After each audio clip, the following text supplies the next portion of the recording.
My YouTube channel of Dabang KD classes. आज जो हम अगली पोम पढ़ने वाले हैं वो बड़ी ही इंपॉर्टेंट पोम है और इस पोम का नाम है that is the tale of Custard the dragon and this poem is written by the writer Frederick Nash.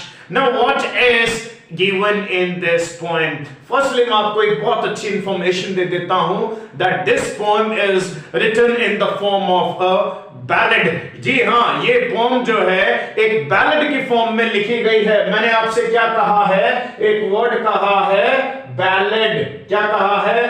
Ballad. इस बैलेड का मतलब क्या होता है? देखिए, any poem which tells you a particular kind of story is called a ballad। मैंने आपसे क्या कहा कि ऐसी पोम जो आपको कोई ना कोई कहानी दर्शाती हो उसे क्या कहा जाता है?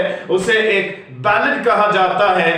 इस पोम को एक बैलेड कहना इसलिए उचित है because this poem highlights the story of a deadly creature and the name of the creature is Custard, who is a dragon. तो ये एक ड्रैगन की कहानी है जिसकी वजह से, और हालांकि एक पोम के फॉर्मेट में लिखी हुई है, एक कहानी को दर्शाती है, एक पात्र जो कि एक डेडली ड्रैगन है। This poem is placed in the category of a ballad. इसे किस कैटेगरी में डाला गया है? बैलेड की कैटेगरी में डाला गया है। दूसरी इंपॉर्टेंट चीज मैं आपको इसके बारे में बता देता हूं। ये दूसरी इंपॉर्टेंट चीज ये है that this is a humorous poem. मैंने आपसे क्या कहा? Tale of Custard the dragon is a humorous poem. It is a humorous poem. Now what is humorous poem? तो एक ह्यूमरस पोएम वो पोएम होती है जिसके अंदर उसको पढ़ने पर आपको हंसी आए, आपका हास्य उत्पन्न हो, आपका हंसने का मन करे। Means the characters are depicted in a very humorous manner. हास्यास्पद तरीके से पात्रों का चित्रण किया जाता है। इसकी वजह से ये एक ह्यूमरस पोएम भी है क्योंकि यहाँ पर ड्रैगन जो कि एक फियर्स क्रिएचर माना जाता है, वो is treated as a deadly creature. उसे यहाँ पर एक कावर्ड बताया गया है, कायर बताया गया है, and he is deal in a very humoristic way, जिसकी वजह से ये पोम क्या है? ये पोम एक ह्यूमरस पोम है।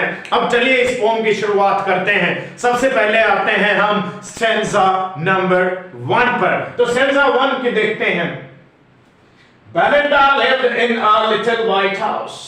Now this particular stanza is providing you the background of the entire poem। इस stanza के अंदर जो है आपको देखने के मिल रहा है कि इस particular poem के अंदर which of the characters are involved। इस पोम के अंदर आखिर कौन कौन से पात्र जो हैं वो उपस्थित हैं, उनका वर्णन इस स्टेंजा के माध्यम से आपको दिया गया है। सबसे मेन जो कैरेक्टर है वो तो यहाँ पर कस्टर्ड द ड्रैगन है, जिस पर ये पूरी पोम जो है रिवॉल्व करती है। बट यहाँ पर Custard the dragon is described as a pet animal. इसे क्या डिस्क्राइब किया गया है? एक पालतू जानवर के तौर पर डिस्क्राइब किया गया है। और ये किसका पालतू जानवर है? ये बेलिंडा नाम की एक लड़की का पालतू जानवर है। बेलिंडा जो कि एक व्हाइट कलर के हाउस में रहने वाली लड़की है। Belinda lived in a little white house। ये एक सफेद रंग के घर में रहती है। और ये किन किन के साथ रहती है, इसके कौन कौन से पालतू जानवर हैं, वो आपको अगली लाइन में देखने को मिलेगा। देखिए, with a little black kitten। अरे इसके साथ में क्या है? एक छोटा सा बिल्ली का बच्चा है। किचन किसे कहा जाता है? Kitten is the offspring of cat. Offspring of cat यानी कि एक बिल्ली का बच्चा है छोटा सा। And a little grey mouse. अब आप देखिए विडंबना कैसी, बिल्ली चूहा जो आपस में दुश्मन है और वो यहाँ पर दोस्तों की तरह पालतू जानवर के तौर पे रह रहे हैं। तो एक तो है ब्लैक किचन और दूसरा क्या है? Grey mouse. आगे देखिए, and a little yellow dog. अब तीसरा जो जानवर है pet domestic animal that is a dog. और एक डॉग जो है उसका कलर कैसा बताया गया है यहाँ पर? That dog is having yellowish colour and that is why उसका नाम भी आपको देखने को मिलेगा इस येलो कलर से ही रिलेटेड। बट यहाँ पर तीसरा जो उसका पेट है वो क्या है? एक yellow dog. Okay, and these pets along with the Belinda, they are playing in a red wagon. ये किसके अंदर खेल रहे हैं? एक रेड वैगन के अंदर खेल रहे हैं। रेड वैगन, वैगन क्या होता है? Wagon is a trolley kind of thing, जैसे कि यहां पर देखने को आपको मिल रहा है, दिस इज अ वैगन। यही क्या है? एक वैगन है, ओके, जिसे हम ट्रॉली भी बोलते हैं। और this trolley wagon is used for transportation of goods from one place to another. हाँ, सामान को यहां से वहां ले जाने के लिए इसका उपयोग किया जाता है। और ये बेलिंडा अपने पेट्स के साथ में जो है उनके साथ खेल रही है।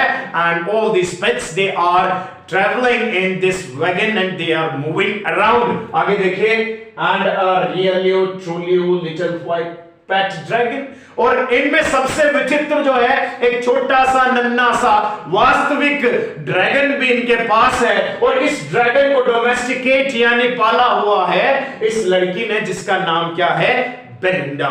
ओके, तो अब आपको मैं इस स्टेंजा के अंदर कुछ खास लिटरेरी डिवाइसेस बताता हूं जो इसके अंदर उपयोग में ली गई हैं। सबसे पहले आप देखिएगा यहां पर कि एक ही लाइन के अंदर दो सिमिलर वर्ड्स रिपीट हुए हैं। ओके, तो अब जब एक ही लाइन के अंदर दो सेम वर्ड्स रिपीट होते हैं, that device is called repetition. उसे रिपीटिशन ही तो कहते हैं, यानी दो वर्ड्स एक ही लाइन में सेम है और वो रिपीट हो रहे हैं। ओके, तो यहां पर कौन सी डिवाइस हो जाएगी? लिटिल वर्ड्स में रिपीटिशन। कौन सी हो जाएगी? रिपीटिशन हो जाएगी। ओके, उसके बाद आप देखिए एनाफोरा, यस, एंड जो है दोनों सेम लाइंस जो है, दोनों different lines, they are starting from the same word. अरे हाँ, दोनों अलग लाइंस पर वर्ड जो है एक ही सेम वर्ड से स्टार्ट हो रही है, एंड और एंड से। तब जो दो डिफरेंट लाइंस अगर सेम वर्ड एंड या किसी भी अन्य सेम वर्ड से स्टार्ट हो तो उस डिवाइस को कहा जाता है, एनाफोरा। क्या कहा जाता है? एनाफोरा कहा जाता है। तो डिफरेंस समझ आ गया आपको? रिपीटेशन और एनाफोरा के अंदर। रिपीटेशन में क्या होगा? एक ही लाइन के अंदर सिमिलर वर्ड्स होंगे, जबकि एनाफोरा में क्या होगा? आपके डिफरेंट लाइंस होंगी, but they are starting from the same word. वो स्टार्ट किससे होंगी? सेम वर्ड से होंगी, उसे एनाफोरा कहा जाएगा। और यहां पर एक चीज और गौर करिए आप, रियलियो ट्रूलियो। आप देखिए, ये रियलियो ट्रूलियो क्या है? रियलियो is the word used for real and ट्रूलियो is the word used for true. Real के लिए रियलियो, ट्रू के लिए ट्रूलियो वर्ड यूज किया गया है। आप कहोगे सर आखिर इनको बिगाड़ा क्यों गया? तो मैं आपको बता दूं, यहां जो टर्म इस्तेमाल की गई है वो है पोएटिक लाइसेंस। जी हां, पोएटिक लाइसेंस का यहां इस्तेमाल किया गया है। मैंने क्या कहा? पोएटिक लाइसेंस कहा है मैंने। पोएटिक लाइसेंस क्या होता है? License is the license which is given to any particular writer so that he can play with the words। हाँ, पोएटिक लाइसेंस एक ऐसा लाइसेंस है जो किसी भी कवि को दे दिया जाता है जिससे वह शब्दों के साथ खेल सकता है, पर इसका जो मेन मकसद होता है वो होता है to create the musical effect in the poem. इसलिए आप देखिएगा कि जो रियल है वो रियल लियो बन गया है, जो ट्रू है वो ट्रू लियो बन गया है। अब हम आते हैं अपने नेक्स्ट स्टेंजा की तरफ। आखिर इस नेक्स्ट स्टेंजा में क्या है? तो आप ये पाएंगे कि in the next stanza you will find that what were the names of these domestic animals which are domesticated by this girl Belinda। आखिर इस बेलिंडा लड़की के जो पालतू जानवर हैं उनमें कौन कौन है, उनके क्या क्या नाम है, वो आपको इस स्टेंजा में देखने को मिलता है। देखिएगा, yes, now the name of the little black kitten was Ink. हमने ऑलरेडी देखा था कि जो ब्लैक किटन, जो बिल्ली का बच्चा है, उसका नाम इसने क्या रखा हुआ है? इंक रखा हुआ है। Okay, And the little grey mouse, she called him Blink। जो ग्रे कलर का चूहा है उसका नाम इसने क्या रखा है? उसका नाम इसने ब्लिंक रखा है। आपने देखा होगा कि चूहे की मोटी मोटी आंखें होती हैं, and he always blinks them, ठीक, उन्हें झिमझिमाता रहता है, जिसकी वजह से यहाँ पर उसका नाम ब्लिंक जो है वो रखा गया है। फिर देखिएगा, and the little yellow dog was sharp as mustard। Now the color of this dog is described as yellowish in appearance। हाँ, उसका पीला रंग बताया गया है जो कि सरसों जैसा है, इसलिए उसका नाम जो रखा गया है वो है mustard. Yes, but the dragon was a coward and she called him custard. पर हमारा जो मेन कैरेक्टर है वो कौन है? कस्टर्ड द ड्रैगन, और इसका नाम है कस्टर्ड। बट खास बात ये है कि इसे फियर्स क्रिएचर बताने के बजाय he is described as opposite in character, और उसे काउड बताया गया है। यानी कि एक ड्रैगन को जो कि बहुत ही भयावह जानवर होता है उसे एक कायर दर्शाया गया है। अब हम आते हैं अपने नेक्स्ट स्टेंजा की ओर। आखिर इस नेक्स्ट स्टेंजा में क्या है? तो अगर नेक्स्ट स्टेंजा की हम बात करते हैं तो it gives you the character sketch of the dragon. ये हमारे ड्रैगन जो पात्र है उसको उसका कैरेक्टर देता है, आखिर उसके क्या फीचर्स हैं, आखिर वो कैसा है देखने में, वो हमें पता लगता है। Custard the dragon had big sharp teeth. ठीक है, ये सब मैंने आपको आसानी से समझ जाओ इसलिए डायग्राम के द्वारा समझाने की कोशिश की है। I hope you will understand it quite easily. तो देखिए पहली लाइन क्या है? Custard the dragon had big sharp teeth. ये आपको डायग्राम से देखने को मिल रहा है कि इस कस्टर्ड के जो टीथ हैं वो बड़े ही शार्प हैं और बड़े ही बिग टीथ हैं। Okay, and spikes on the top of him. Spikes क्या होते हैं? देखिए thin pointed thorn like structures। तो आप देखिए इसकी पूरी टेल से लेकर के पूरी बॉडी पर ये जो कांटे जैसे स्पाइक्स जो स्ट्रक्चर्स हैं, these are called spikes। ठीक है, यानी ये कांटे जैसे pointed structures, these are called the spikes which are present on the body of dragon। yes, उसके बाद देखिए spikes on the top of him and scales underneath। ठीक है, और स्पाइक्स के नीचे अगर बात करें तो his entire body is covered with the scales। आपने देखा होगा मछली वगैरह के ऊपर जो है हार्ड एक लेयर होती है। ठीक है, उन्हीं को स्केल्स कहा जाता है। It is a covering of the body of the reptiles. जो रेप्टाइल्स होते हैं उनकी एक थिन प्लेट लाइक कवरिंग होती है जिसे हम क्या कहते हैं? स्केल्स कहते हैं। ओके, यहां हमने इसका मीनिंग भी दिया हुआ है, thin bony plates protecting skin of the reptile. Okay, mouth like a fireplace. Now you will find that I have drawn that the fire is continuously coming out of the dragon. Dragon are known as if they are the creatures that used to exhale the fire from their mouth. जिसकी वजह से उन्हें क्या कहा जाता है? ये dragon ऐसा जानवर है जिसके कंटिन्यूअसली मुंह से आग निकलती रहती है, इसलिए उसके माउथ को क्या बताया गया है? इसलिए उसके माउथ को क्या बताया गया है? एक फायर प्लेस बता दिया गया है। Yes, chimney for a knows. भाई अब आपको पता है that if the fire is there it will surely accompanied by the smoke। तो इस धुआं निकलने के लिए भी तो कहीं से जगह चाहिए। तो यहां पर देखिए इस ड्रैगन की जो नॉस्ट्रिल्स हैं they are serving as the chimney। वो किसका काम कर रही हैं? चिमनी का काम कर रहे हैं। and really truly daggers on his toes। और daggers हम बात करें तो शार्प नाइफ के लिए टर्म यूज की जाती है। तो इसके जो नेल्स हैं they are like sharp daggers। ठीक है, इसके जो नाखून है वो इतने शार्प हैं जैसे कि एक तीखा खंजर हो, वो हमें देखने को मिलता है। तो आखिर हम देखते हैं कि क्या और भी कोई लिटरेरी डिवाइसेस हैं जिनका इस्तेमाल यहां पर हुआ है। तो आप देखिए यहां पर काउड कॉल्ड कस्टर्ड। यहां जो डिवाइस यूज हुई है क साउंड, इनिशियल साउंड जो है वो बार बार रिपीट हुई है और क एक कॉन्सोनेंट साउंड है जिसकी वजह से यहां जो डिवाइस होगी वो कौन सी होगी? एलिटरेशन होगी। कौन सी होगी? एलिटरेशन डिवाइस का यूज किया गया है।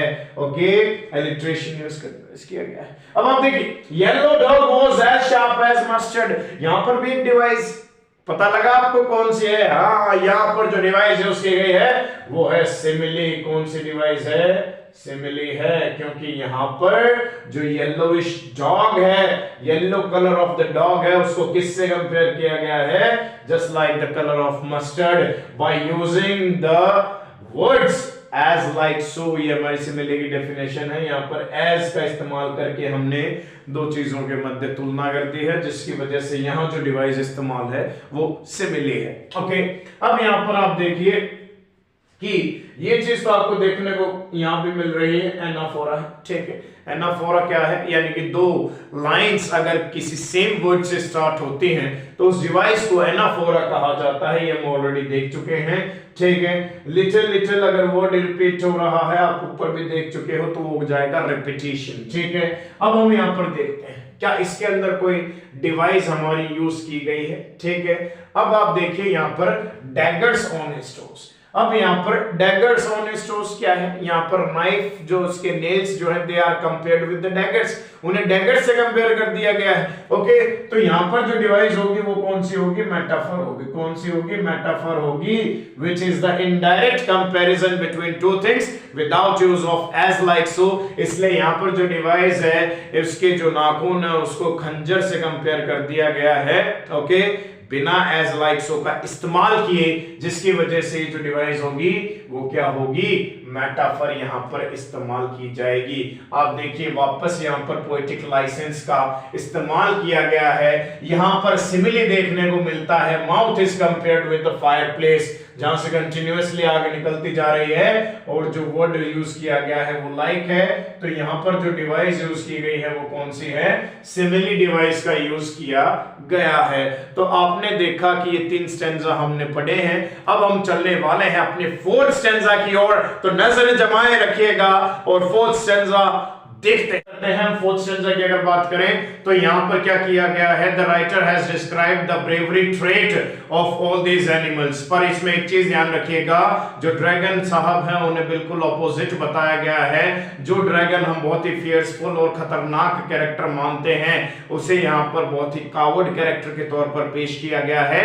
ये करने का कारण क्या है कि ये एक ह्यूमरिस्टिक पोएम है जिसमें आपको हास्य उत्पन्न होना जरूरी है, और राइटर ने यही किया है। देखिएगा, Belinda was as brave as a barrel full of beers। ठीक है, बैरल हम देखते हैं, बैरल का मतलब होता है ड्रम। ठीक है, तो बेलिंडा कैरेक्टर जो है, ये जो बच्ची है, इसकी इतना बहादुर बताया गया है जैसे कि एक पूरा बैरल फुल ऑफ बियर्स, यानी कि अगर एक बैरल भर लिया जाए बियर्स का, उन सबकी बहादुरी को मिला करके एक कैरेक्टर में बहादुरी है, वो कौन है, बेलिंडा है। Okay, and in can blink chase lines down the stairs, और इंक और ब्लिंक जो कि किटन और माउस है, ये इतने बहादुर हैं that they can even chase the dangerous the king of jungle lion to the stairs, यानी कि वो इतने बहादुर हैं कि अगर जंगल का राजा शेर भी सामने आ जाता है तो उसे सीढ़ियों से वापस भगा सकते हैं उसका पीछा करके। Okay, mustard was as brave as a tiger in a rage,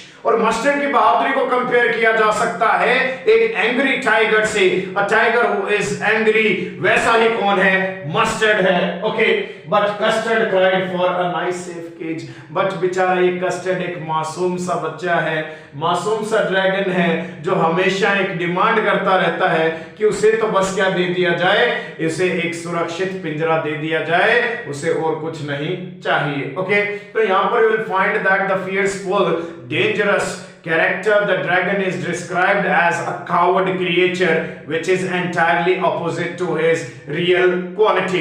अब हम देख लेते हैं आखिर इसके अंदर कौन कौन सी डिवाइसेस का यूज किया गया है। आप देखिए फर्स्ट लाइन में बॉ बॉ साउंड जो है वो रिपीट हो रहा है, और क्योंकि ये हर वर्ड का फर्स्ट साउंड है तो यहाँ जो डिवाइस यूज होगी वो कौन सी होगी, एलिट्रेशन होगी। कौन सी डिवाइस का यूज हुआ है, एलिट्रेशन का हुआ।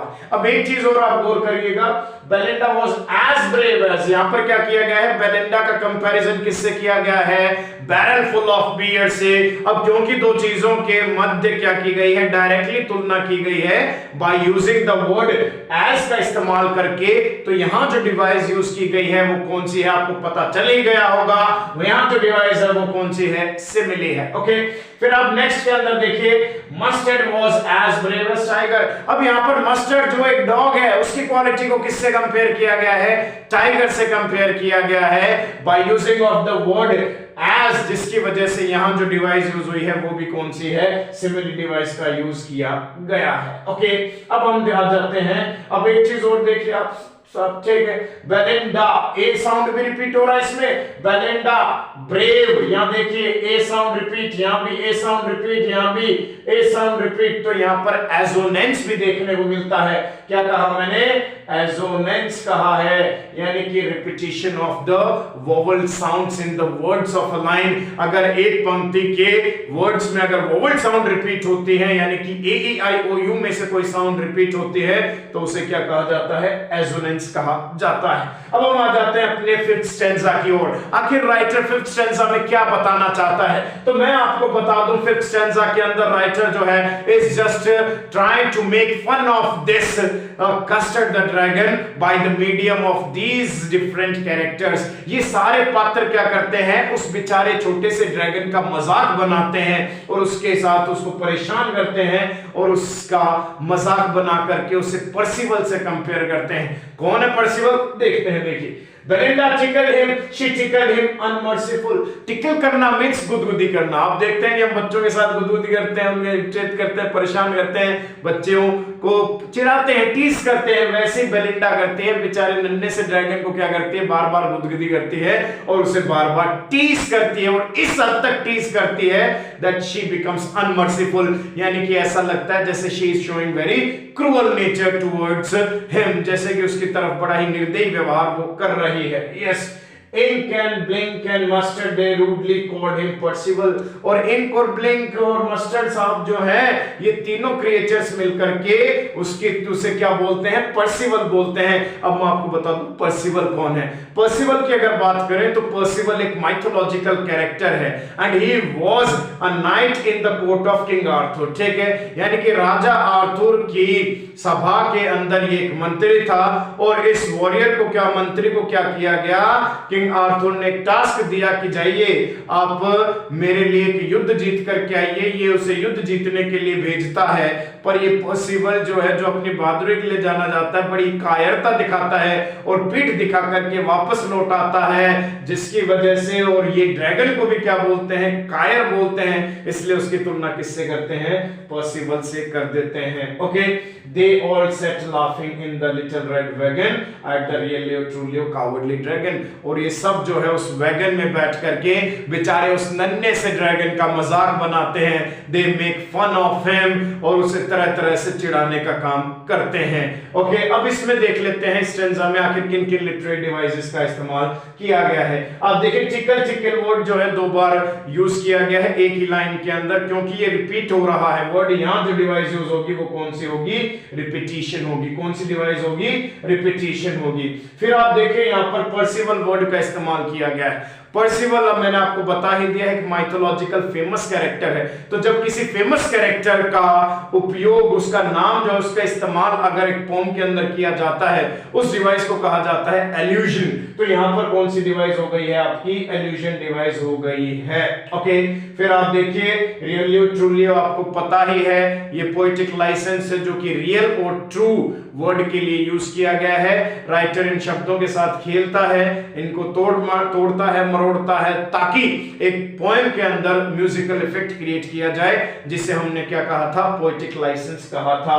और ये जो पूरी लाइन है ये कई बार रिपीट होने की वजह से, जब एक सेंटेंस, ध्यान से सुनिएगा, जब एक सेंटेंस जो है बार बार रिपीट किया जाता है तो उस डिवाइस को कहते हैं रेफरेन। तो आप देखेंगे कि पोएम के अंदर कई बार ये स्टैंजा में लाइन रिपीट की गई है, तो यहां कौन सी डिवाइस हो गई है, रेफरेन डिवाइस हो गई है। अब हम आते हैं अपने 6th स्टैंजा की ओर। आखिर 6th स्टैंजा में poet what is he trying to से।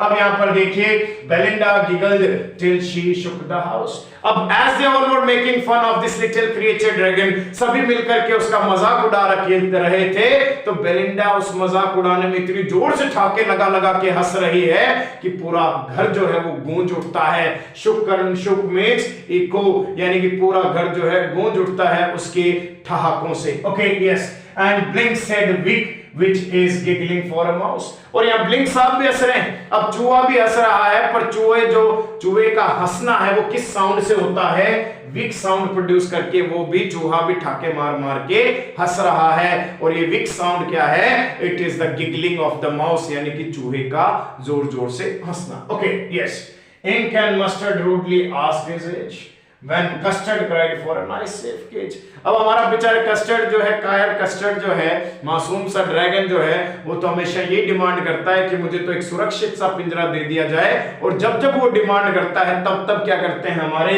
मस्टर्ड और इंक जो है उससे पूछते हैं कि हाँ बच्चे बता कितने साल का है, तो कितने साल का है, बिकॉज यहाँ पर that dragon is showing a cowardly nature, क्योंकि वो कायरतापूर्ण व्यवहार दिखा रहा था, वो उसका मजाक उड़ाते हैं, हाँ भाई कितने साल का है तू, है बच्चा है तो अभी छोटा। ओके, यस, अब देखिए इसके अंदर कौन सी डिवाइस का यूज हुआ है। आप देखिएगा कि यहां पर साउंडिंग वर्ड्स का इस्तेमाल किया गया है। जब एक स्टेंजा के अंदर या पोम के अंदर हम क्या करते हैं, साउंडिंग वर्ड्स का इस्तेमाल करते हैं, यानी कि ध्वनि दिखाने वाले, ध्वनि प्रतीकात्मक शब्दों का जब इस्तेमाल करते हैं तो उस डिवाइस को कहा जाता है ओनोमैटोपोइया। क्या डिवाइस कहा जाता है? ओनोमैटोपोइया डिवाइस कहा जाता है। तो यहां पर आप देखिए गिगल एक साउंड अपने आप में, वीक भी क्या है, माउस की साउंड है।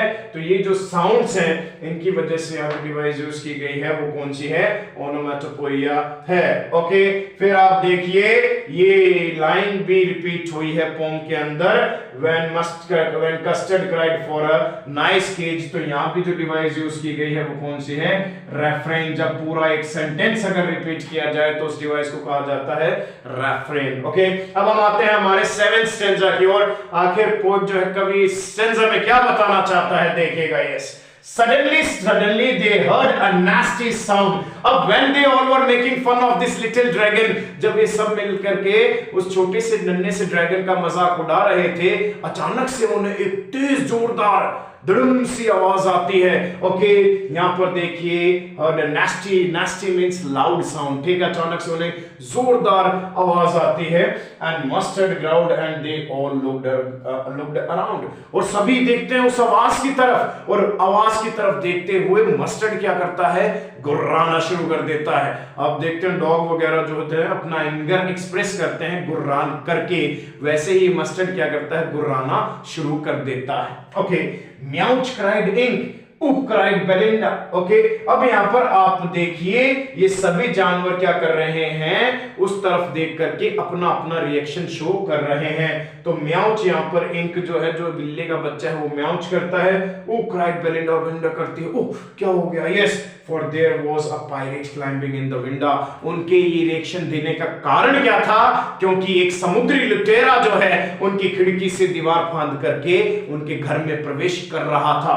विंडा वर्ड जो है यहाँ पर विंडो के लिए यूज किया गया है। आपने देखा, फिर शब्द के साथ शब्द को तोड़ मरोड़ दिया और उसके साथ खेला गया है, छेड़छाड़ की गई है।